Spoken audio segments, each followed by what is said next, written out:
Much మధుర శ్రీధర్ గారు. And నా ఇప్పుడు బాబీ గారి మాటలు వినే టైం వచ్చేసింది. సో రిక్వెస్టింగ్ డైరెక్టర్ బాబీ గారు. ఎవర్రా మీరంతా అన్నట్టుంది ఒకసారి.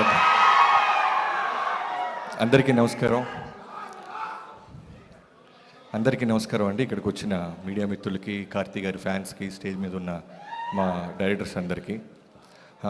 మధుర శ్రీధర్ గారు కాల్ చేసి రమ్మనగానే నేను ఇమీడియట్గా 1 సెకండ్ కూడా ఆలోచించకుండా కార్తీ గారు ఉన్నారనగానే వచ్చేసాను. అంటే అంత హ్యూజ్ లవ్ ఆయన తెలుగు ఆడియన్స్ నుంచి గెయిన్ చేశారు. జనరల్గా మన తెలుగు వాళ్ళం చాలా సినిమా పిచ్చోళ్ళం. మనకి ప్రాంతము, భాష ఏ సంబంధం ఉండదు. పిచ్చిగా ప్రేమించడం తప్ప మనకేం తెలీదు. అలా ప్రేమించిన దాంట్లో చాలామందిని మనం థియేటర్ దగ్గర దాకా ప్రేమిస్తాం. బట్ కార్తీ గారు, సూర్య గారు థియేటర్ నుంచి మన ఇంటికి వచ్చేసారు. మన బైకుల మీద, మన ఆటోల్లో, మన బస్సుల్లో. సో మన ఫ్యామిలీలో పార్ట్ అయిపోయారు వాళ్ళు. సో మీరు సూర్య గారు తెలుగు, తమిళ అంటే ఖచ్చితంగా మీ తెలుగు అనే చెప్తాం. మాకు వేరే ఏ తెలీదు. అంత ఇష్టపడతాను సార్ మిమ్మల్ని.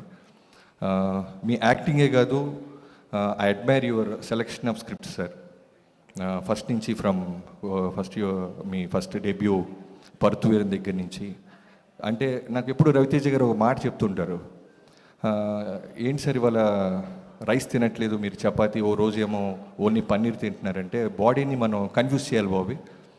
సో అలా ఆయన సెలెక్షన్ ఆఫ్ ఫిల్మ్స్ అలా ఉంటాయి, కన్ఫ్యూజ్ చేస్తారు. ఒకసారి మే అలగన్ అని చేస్తారు, ఒకసారి కాశ్మోరా అని చేస్తారు, ఒకసారి జపాన్ అని చేస్తారు, ఒకసారి ఖైదీ అని చేస్తారు. ఏ సినిమాకి నెక్స్ట్ సినిమాకి సంబంధం ఉండదు.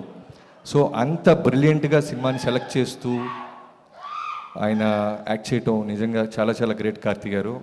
మీకు ఒక ఎగ్జాంపుల్ చెప్పాలి. బీయింగ్ ఏ డైరెక్టర్, నేను డాకు అప్పుడు మే అలగన్ చూశాను, సత్యం సుందరం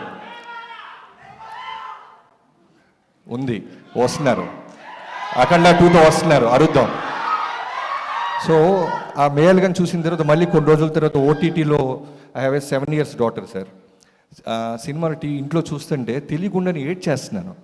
నా కూతురు నా వైపే చూస్తుంది, మ్యాక్సిమం నేను దాచుకొని ఇలా పెట్టుకుంటూ ఏడుస్తున్నాను. డడ్డా ఇది సినిమా, నువ్వు డైరెక్టర్వి అయినా ఏడుస్తున్నావు ఏంటంది. అవేమీ తెలియకుండా డైరెక్టర్ అని మర్చిపోయాను, సినిమాని మర్చిపోయాను. That's how you acted with Arvind Swami గారు. బెస్ట్ ఎగ్జాంపుల్ అది మీ పర్ఫార్మెన్స్కి. ఏడుస్తూనే ఉన్నా సినిమా చూస్తున్నంత సేపు. So one of the finest actors we have. ఇంకా ఈ సినిమా గురించి చెప్పాలి అంటే ఖచ్చితంగా నలన్ స్వామి గారి గురించి మిగతా నా కొలీగ్స్ అందరు చెప్పారు. సూదుకోవం లాంటి గొప్ప ఫిల్మ్ తీసిన కల్ట్ డైరెక్టర్ అయినా ఖచ్చితంగా ఈ సినిమా దానికంటే మంచి పేరు తెచ్చుకుంటుందని నమ్ముతున్నాను. అండ్ కృతి శెట్టి గురించి చెప్పాలి. మాకు ఆల్మోస్ట్ ఫ్యామిలీ లాగా, మా నైబర్, ఒకే చోట ఉండేవాళ్ళం మేము. వాళ్ళ పేరెంట్స్ ఎప్పుడు రెగ్యులర్ కలుస్తూ ఉంటారు. సో చాలా మంచి అమ్మాయి, అంటే మన తెలుగు అమ్మాయి. ఉప్పిన తర్వాత చాలా చూజీగా, జాగ్రత్తగా చేసుకుంటూ వెళ్తుంది. కార్తీక్ గారితో మేనిఫెస్ట్ చేసింది, నేచర్ వినింది. అలాంటి కార్తీక్ గారితో ఇలాంటి సినిమా రావటం I'm so happy Kriti. I wish you all the best. And Gnanavel Raja గారి గురించి చెప్పాలి. మనం పరుత్వీర్ అని మాట్లాడుతున్నాం కదా, ఆ సినిమా కార్తీక్ గారిని లాంచ్ చేసి డెబ్యూ చేసిన జ్ఞానవేల్ రాజా గారికి I wish you all the best sir. మిగతా టీం అందరికీ I wish you all the success. See you in theatres. Thanks a lot. And Sashi గారి గురించి చెప్పాలి. ఈ సినిమా బ్లాక్ బస్ట్ అవుద్ది అనడానికి నాకు స్ట్రాంగ్, ఇందాక ఆయన మైక్ పెట్టుకోగానే నాకు వాల్తేరు వేరే డేస్ గుర్తొచ్చినాయి. ఎడిట్లో చాలా, అంటే ఒక సినిమా రిలీజ్ అవుతున్నప్పుడు చాలా టెన్షన్ ఉంటుంది, నర్వస్గా ఉంటుంది. ఏ డైరెక్టర్కైనా మనం ఎంత బాగా పనిచేసినా. ఫస్ట్ ఆడియన్గా నైజాం తీసుకున్నారు డిస్ట్రిబ్యూషన్. శశి గారు మా సినిమాతోనే స్టార్ట్ చేశారు.